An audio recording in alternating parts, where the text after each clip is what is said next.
இந்திய மீனவர்களிடம் வினயமாக வேண்டிக் கொள்வது, தயவு செய்து எங்களுடைய கடல் பரப்புக்கு வர வேண்டாம். எங்களுடைய எல்லையை மீறி எங்களுடைய கடல் பரப்பில் வந்து உங்களுடைய ட்ரோலர் யாந்திரங்களை பயன்படுத்தி அல்லது இழுவமடி படகுகளை பயன்படுத்தி எங்களுடைய கடலை நாசம் செய்ய வேண்டாம். நீங்கள் நாசம் செய்வது, அதாவது நீங்கள் எல்லோருமே விசேடமாக இந்திய மீனவர்கள் அடிக்கடி கூறுகின்ற வார்த்தை தான், வேறு எதுவுமல்ல. இது வந்து எங்களுடைய ஊர், எங்களுடைய இனம், எங்களுடைய என்ன தொப்புள் குடி உறவு போன்ற வார்த்தைகளை தான் அடிக்கடி பயன்படுத்தி வருகின்றார்கள். நாங்கள் அடிக்கடி கூறுகின்ற ஒரு வார்த்தை தான், வேறு எதுவுமில்லை.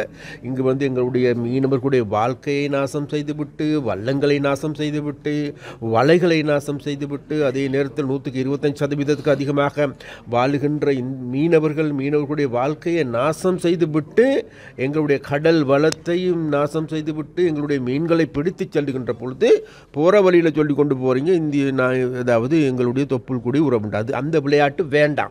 இனிமேல் அந்த விளையாட்டு வேண்டாம். எங்களுடைய கடல் பரப்புக்கு வர வேண்டாம். வருவீர்களாக இருந்தால் கைது செய்யப்படுவீர்கள். உங்களுடைய வள்ளங்கள் அல்லது படகுகள் பறிமுதல் செய்யப்படுவது தவிர்க்க முடியாது.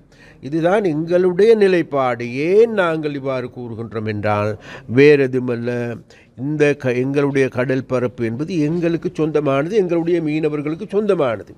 அப்போ அந்த மீனவர்களுடைய வாழ்க்கையில் இது நாள் வரைக்கும் இடையே வீழ்த்தியவர்கள் வேறு யாருமல்ல, இந்திய தமிழ்நாட்டிலிருந்து வருகின்ற ஒரு சில படகுகள் மாத்திரமே. அப்போ அந்த படகுகள் என்பது எங்களுக்கு எல்லோருக்கும் தெரியும். இந்திய தமிழ்நாட்டில் எடுத்துக்கொண்டாலும் சரி, இந்திய மத்திய அரசாங்கத்திலும் கூட தடை செய்யப்பட்ட முறைமை. அப்போ அந்த தடை செய்யப்பட்ட முறைமையை இன்றைக்கு இவர்களால் பயன்படுத்தப்படுகின்றது. அதனால் அவ்வாறு பயன்படுத்துவதற்கு நாங்கள் எங்களுடைய கடுமையான கண்டனத்தையும் கடுமையான நடவடிக்கையும் இதற்கு காலங்களில் தொடர்ச்சியாக முன்னெடுப்போம் என்பதை இந்த இடத்தில் நாங்கள் கூறிக்கொள்ள விரும்புகின்றோம்.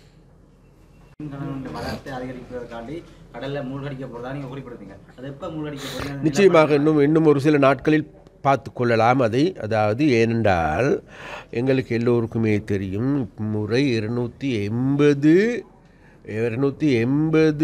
மில்லியன் ரூபாய் ஒதுக்கீடு செய்யப்பட்டிருக்கின்றது எங்களுடைய மயிலட்டி துறைமுகத்தை புதுப்பிப்பதற்கான நடவடிக்கை.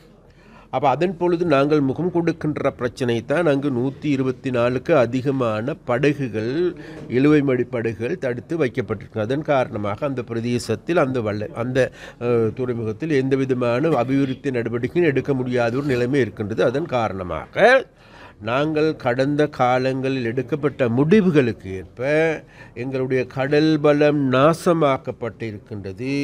அதன் காரணமாக எங்களுடைய மீன் உற்பத்திகள் குறைந்திருக்கின்றது.